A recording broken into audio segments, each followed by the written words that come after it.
But like I say, we take a number of different approaches to this research. One of these approaches is through interfacial modification.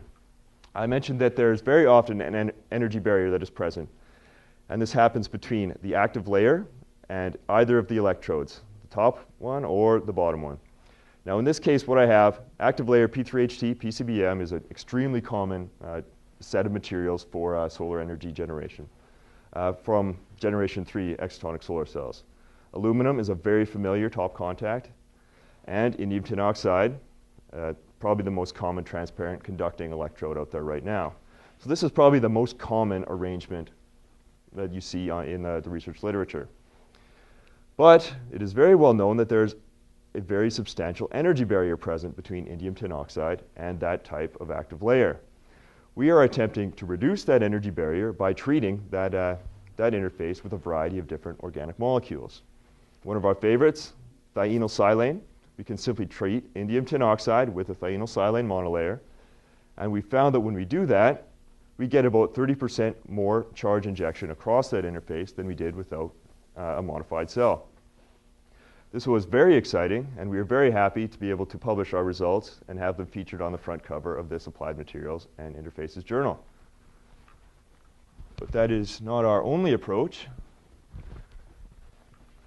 We're also doing things like glancing angle deposition. Now, why would we want to do this? It has been proposed in the literature that an architecture, as shown in that picture, is extremely favorable for charge extraction. The reason for this is that there's a very large interfacial area for separation of excitrons.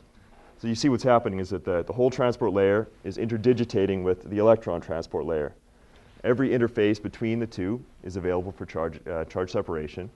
But what's more is that once you have charge separated, there's a very direct pathway for the charge to get out to the electrodes. This is another advantage. So there's no trapped charge left in that type of architecture. Using glancing angle deposition, you can get these kinds of columnar architectures.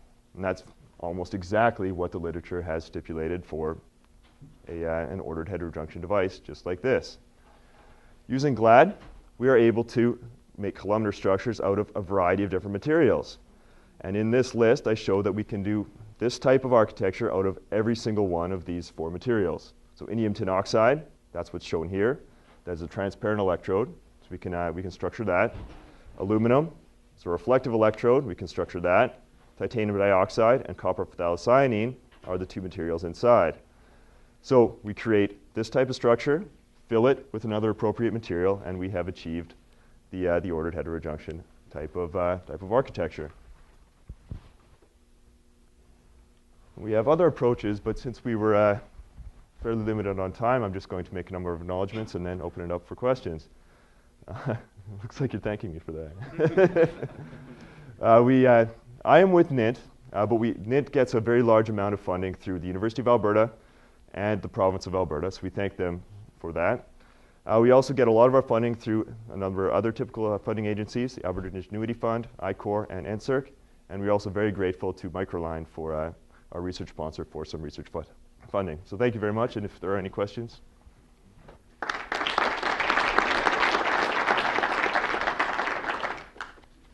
Any questions? Yeah.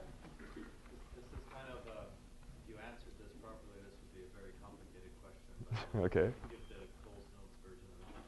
The advantage of the silicon solar cells is they're indestructible. Yes. The disadvantage of your approach is you're using organic molecules and you're adding all kinds of very energetic little particles inside of them. How much of a problem do you have with lifetimes? And especially once you start getting, using GLAD to get super high surface areas, that must really make things fall apart quickly. We have an enormous problem with that. That's probably the biggest limiting factor with Excitonic solar cells right now. But we are a research lab. We are attempting to improve that as much as we can. I'm not sure we will ever achieve the 80-year lifetimes of many silicon solar cells, but we're doing better already. One of the research projects we have ongoing right now is addressed at exactly improving the lifetime.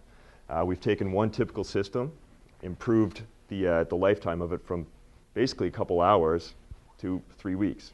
We thought this is pretty good for a entry-level research type of investigation, but we hope to do much better in the future. And can you also just give us efficiencies, like conversion of light to electricity of your systems compared to the silicon ones? They're much worse right now, and we never expect them to exceed them. The typical silicon solar panels that I've seen on the market are about 25% efficient. The best possible examples of these that I've seen in the literature right now are about 6% efficient. Yeah, you're welcome. Sure. Do you look at any other solar cell technologies other than Excitonic solar cells? Not within our group. Okay. No. Do you do external research for other companies that might be wanting to look at solar technologies? At the time being, no, but we are definitely open to that. How would they engage you? They would probably talk to Jillian Buriak or myself, and we would go through our business development office in order to work out the parameters of the collaboration. All right. Thank you. Okay, so we move to the